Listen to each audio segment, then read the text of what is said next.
Hello বন্ধুরা, আজকে আমি একটা রহস্য গল্প নিয়ে এসেছি 25শে ডিসেম্বরের রাত্রের জন্য।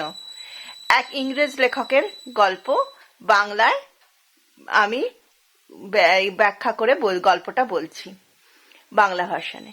তো তোমরা সবাই কেমন আছো? খুব ঠান্ডা পড়েছে, তাহলে শুরু করি আজকের গল্প। আজকের গল্পের নাম বিচিত্র চিহ্ন, লেখক বোল্ডুইন গ্রোলার। ওকে, তাহলে শুরু করলাম। সেপ্টেম্বর মাসের এক সুন্দর শনিবারের সকাল 6টার সময় খানসামা এসে ডাগোবার্টের ঘুম ভাঙালো। তার বন্ধু ইন্ডাস্ট্রিয়াল ক্লাবের সভাপতি অ্যান্ড্রিয়াস গ্র্যামব্যাক জরুরি বার্তা পাঠিয়েছেন। যত তাড়াতাড়ি সম্ভব সে যেন সেখানে চলে যায়, একটা খুন হয়েছে। সঙ্গে সঙ্গে ডাগোবার্ট বিছানা থেকে লাফ দিয়ে উঠে স্নান ঘরে ঢুকলেন। সমস্ত কাজ করে ফেললেন, প্রাত্যকৃত্যগুলো সব সাধলেন। যথারীতি ঠান্ডা জলে স্নান করলেন, তারপরে ব্যায়াম করলেন। তারপর পোশাক পরতে পরতেই বার্তাবাহক গ্রামব্যাকের সোফার মারিয়াস খুনের বিস্তারিত বিবরণ তাকে শোনাতে লাগলো। ভয়ে ঈষৎ বিবর্ণ মুখে ছুটে আসার দরুন উত্তেজনার ভিতর দিয়ে সে ঘটনাগুলো বলে গেল। গ্রামব্যাক পরিবার ছুটি কাটাতে ডেনিউব নদীর তীরে পুরনো ঐতিহাসিক শহর পোর্চলার্নের নিকটবর্তী তাদের নিজস্ব পল্লী ভবনে বাস করছিল। পাল্টিং, হিয়েসাও, আইকবাবেন প্রভৃতি গ্রাম নিয়ে তাদের যে বিস্তীর্ণ জমিদারি, সেখানে আছে পল্লী ভবনটি। তখন ডাগোবার্ট বললেন, বলে যাও, এত কিছু ভাঙতে হবে না, আমি সব জানি। বার্তাবহ বলতে লাগলো, গতকাল সন্ধ্যায় বনরক্ষক ম্যাথিয়াস ডিওয়াল্ড পল্লী ভবনে এসেছিল। প্রতি শুক্রবারই সে আসে।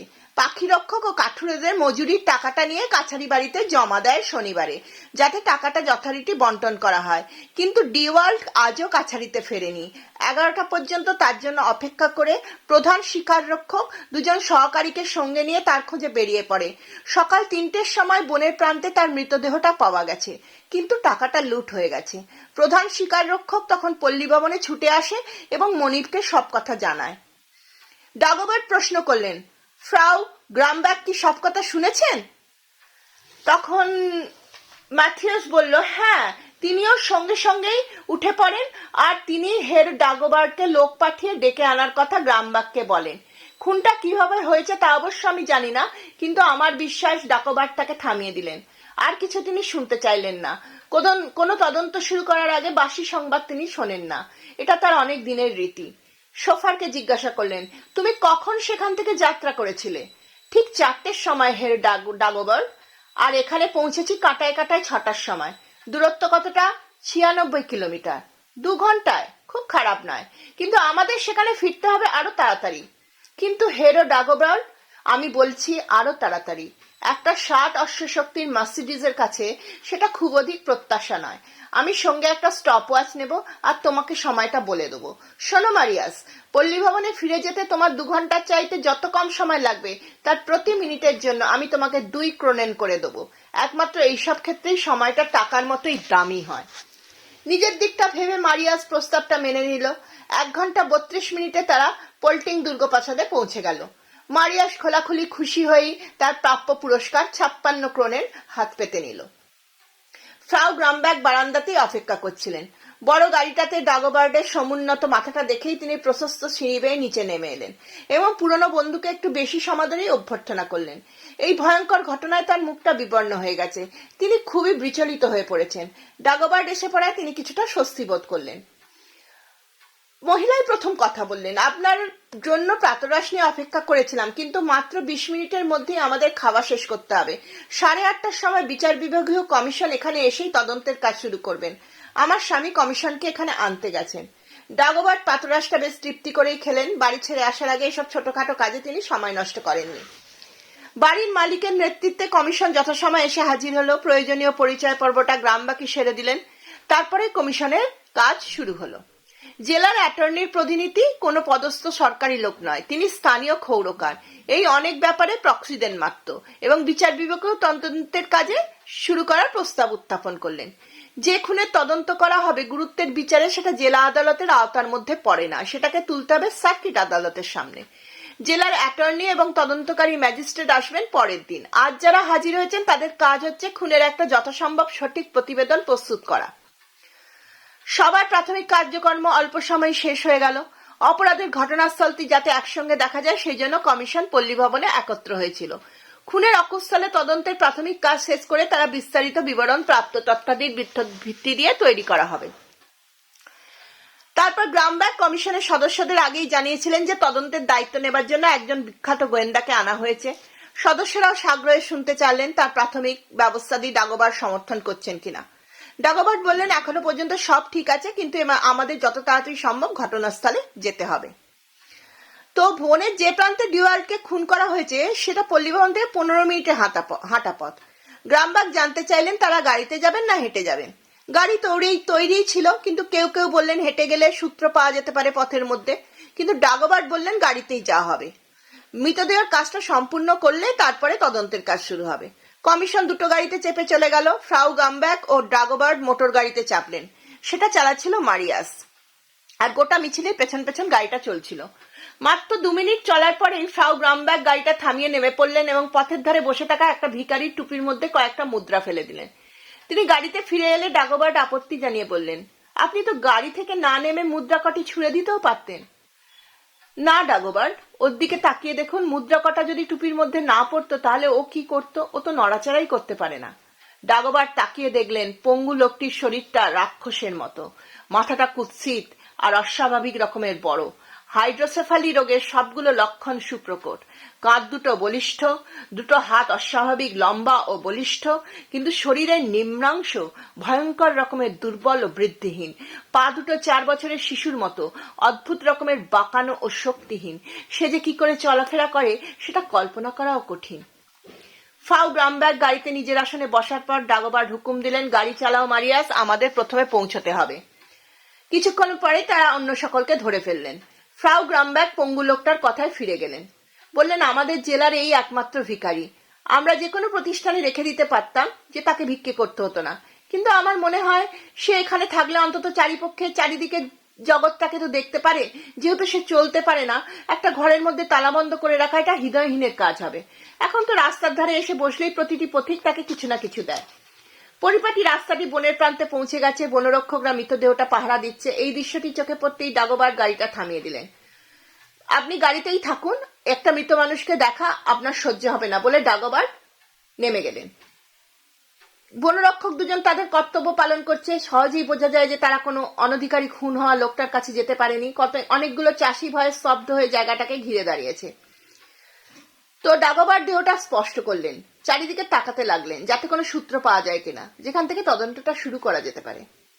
কমিশন এসে পৌঁছলে সার্জেন্টকেই প্রথম এগিয়ে যেতে দেওয়া হলো। তিনি হাঁটু ভেঙে বসে একটু পরিশ্রম করে মৃতদেহটাকে চিৎ করে শুইয়ে দিলেন। এতক্ষণ সেটা মুখ নিচু করেই শুয়েছিল। মৃতদেহ পরীক্ষা করতে করতে মাঝে মাঝে তিনি এই কথাগুলো বলে গেলেন। আত্মহত্যা বা দুর্ঘটনার প্রশ্নই ওঠে না। নিঃসন্দেহে খুন। লোকটির গলা টিপে ধরা হয়েছিল। আঙুলের ছাপ স্পষ্ট দেখা যাচ্ছে। পোমাস এডামিটা ভেঙে চুরমার হয়ে গেছে। তার উপর থাইরয়েড কার্টিলেজ এবং সেপ্টেরিয়ান কার্টিলেজও ভেঙে গেছে। সঙ্গে সঙ্গে মৃত্যু হয়েছে। খুনটা হয়েছে 8 বা 10 ঘন্টা আগে, সম্ভবত মধ্যরাতের আগে। ডাগোবার্ট বললেন, যদি অনুমতি করেন ডাক্তার, সঠিক সময়টা বেশি দরকারি। আমার বিশ্বাস প্রয়োজনীয় তথ্য আমাদের হাতেই আছে। সার্জন জবাব দিলেন, আমি তা মনে করি না হেরো ডাগবার্ট। ঘন্টা বা মিনিট ধরে মৃত্যুর সময় নির্ধারণ করা বিজ্ঞানের পক্ষে খুবই সম্ভব নয়। সেক্ষেত্রে বিজ্ঞান ছাড়াই আমাদের চেষ্টা করতে হবে। কাল সন্ধ্যায় বা রাত্রে বৃষ্টি হয়েছিল, এখন রাস্তাটা শুকিয়ে গেছে। যে কেউ দেখলে বুঝতে পারবে কিছুক্ষণ আগেই বৃষ্টি হয়ে গেছে, বিশেষ করে এখানে যেখানে মৃতদেহটা পড়েছিল। নিহত লোকটির ভেজা পোশাক এখন প্রায় শুকিয়ে গেল, মাটির ওপর ভেজার দাগ ফেলেছে। বৃষ্টিটা কখন শুরু হয়েছিল সেটা আমরা নিশ্চয়ই জানতে পারবো। প্রধান শিকার রক্ষক বলল, সেটা আমি মিনিট ধরে বলে দিতে পারি। 8টা বাজতে 15 মিনিট থেকে 8টা পর্যন্ত বৃষ্টি বজ্রবিদ্যুৎ সহ হয়েছিল।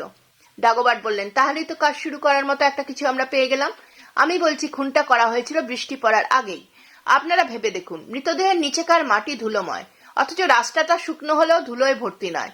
বৃষ্টি যে খুনের ঠিক পরেই পড়তে শুরু করেছিল তার প্রমাণ আছে, কিন্তু সে কথা পরে হবে। যে চিহ্নগুলো বিভ্রান্তিকর প্রমাণিত হলেও হতে পারে, তাই আমরা আপাতত সে কথায় যাচ্ছি না। যাই হোক, ধুলো তো মিথ্যা বলে না। অতএব ডিওয়ার্ড খুন হয়েছিল 8:45 আগে। আমরা জানি পল্লী ভবন থেকে সে টাকাটা নিয়েছিল 6:30টার সময়, আর সে সুতির থলেতে টাকাটা ছিল, সেটা সে রেখেছিল তার পকেটে। তাছাড়া এটাও জানা গেছে পল্লী ভবন থেকে সে গিয়েছিল গ্রামের সুরিখানায়, সেখানে 2 পাইপ মদ খেয়েছিল এবং গির্জার ঘন্টা 7টা বাজার কিছুক্ষণ পরেই সে বাড়ির পথ ধরেছিল। অবশ্য এরপরে আর সময় নিয়ে কোনো তর্কই উঠতে পারে না, কিন্তু ফারাকটা তো মাত্র কয়েক মিনিটের। এ বিষয়ে আমি নিশ্চিত যে বৃষ্টি শুরু হবার অল্প কিছুক্ষণ আগেই সে এখানে পৌঁছেছিল, কিন্তু এইটুকু পথ হেঁটে আসতে তার তো খুব বেশি হলেও 15 মিনিট লাগা উচিত। কেন যে অন্তত দ্বিগুণ সময় তার লেগেছিল সেটাই আমরা বুঝতে পারছি না, কিন্তু সময়টাকে 15 মিনিটের মধ্যেই সীমাবদ্ধ করতে আমরা সফল হয়েছি। কমিশনের সদস্যরা খুনের সংক্রান্ত নানা বিষয় আলোচনা করছিলেন। মত বিনিময় হচ্ছিল কিন্তু মতে পার্থক্য হচ্ছিল। তিনি ফাউ গ্রামব্যাকের কাছে ফিরে গেলেন, মারিয়াসকে বললেন গাড়িটাকে ধীরে সুস্থে পল্লী ভবনে চালিয়ে নিয়ে যেতে। ফ্রাউ গ্রামব্যাক বললেন, আচ্ছা ডাগোবার, তুমি কি কোনো আশা করতে পারো? ডাগোবার সংক্ষেপে ঘটনাটা বলে গভীর মনোযোগের সঙ্গে পরীক্ষা করতে করতে চললেন। তারপর একসময় চুপ হয়ে গেলেন। একটু পরে বললেন, এটা ডাকাতির উদ্দেশ্যে একটা সাধারণ খুন, অথচ এর সঙ্গে কতগুলো অদ্ভুত বৈশিষ্ট্য জড়িয়ে আছে।